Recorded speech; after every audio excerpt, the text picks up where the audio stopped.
Hi kids, it's your Uncle Coffee here. Now I heard through the grapevine that you want some guidance creating an Elden Ring build that's the equivalent of a headless cockroach running for its life from an airborne thong. Well, wouldn't you know it, I'm a cockroach expert. Today we'll be running through the biggest glass cannon build I think is possible in the game. Now this is a product of my possibly doomed whimsical interest in using more out there weapons to create my own little fun builds, as I've been told I'm entirely incapable of commitment. So be warned, it's probably not going to be the most optimal build in a general sense. We'll run through the basics and schematics of gameplay, and hopefully give you your own ideas for building the ideal Crimson Dancer in Elden Ring. Let's get into it. The build is relatively simple, but there's a few different ways it can be achieved. Let's start with the weapon. The Dancing Blade of Ranah is a paired curved sword that scales A with dexterity when fully upgraded. It comes with the unique Ash of War Unending Dance, which allows you to chain an unending attack until you drain either your stamina or FP. And there is no lie in this skill description. Unending Dance really provides you with a near unending attack, perfect for meting out constant damage, at the cost of complete exposure while you're dealing it. And that's where the mold of this build comes in. We'll be structuring things around that cockroach playstyle, an offense-centered approach that favors extreme damage numbers over physical protection, right in line with the Ranah Dancer we steal our build from. In such a fashion, our talismans will consist of Millicent's Prosthesis, the Godskin Swaddling Cloth, Blue Dancer Charm, and either the Shard of Alexander or the Dragon Crest Great Shield Talisman.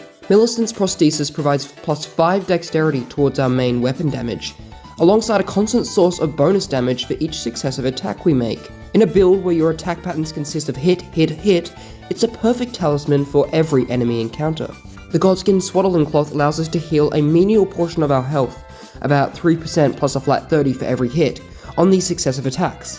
While not significant in a low hit build, here it's irreplaceable. In typical cockroach style, we're incredibly squishy, and so even healing 15% from a 5-hit combo is vital in sparing our precious Crimson Flasks. The Blue Dancer Charm is also a no-brainer. We'll be running light armor with the Dancer set, with our equipped load coming out at around 16. So naturally we'll want that damage multiplier from our virtually weightless build to contribute to our whirlwind of attacks. Finally, the Dragon Crest Great Shield is critical for such an extremely low protection build. I will be totally honest and say that you are not going to be able to damage rage whatsoever with this build. Running this setup, you are the definition of squishy. You'll oftentimes find it only takes literally 2 hits for a lot of bosses to kill you, or a missed dodge roll to constitute a 2-flask heal. So that 20% physical damage negation is absolutely stellar here. I also want to add that using the Bullgoat's Talisman for an extra 33% poise is not at all a good alternative here. This build puts your overall poise at a staggeringly low 15, which means you're only getting a 0.45 increase when you run the Talisman.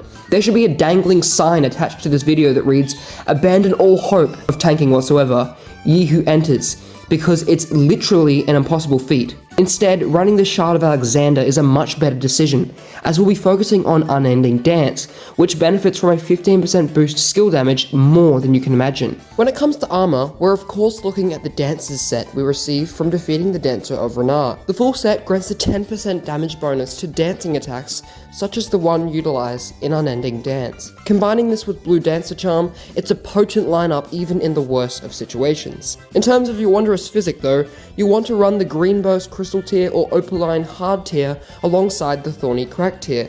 Any combination of these grants a significant boost to either stamina recovery or damage negation, alongside a sweet bonus to consecutive hits that scales well alongside Millicent's Prosthesis. You can also consider using the Iron Jar aromatic in certain fights to render yourself impervious to attack interruptions, at the obvious cost of becoming functionally immobile. However, on testing this item against the total pain in the ass that is Rakshasa, it typically does more harm for you than it does good.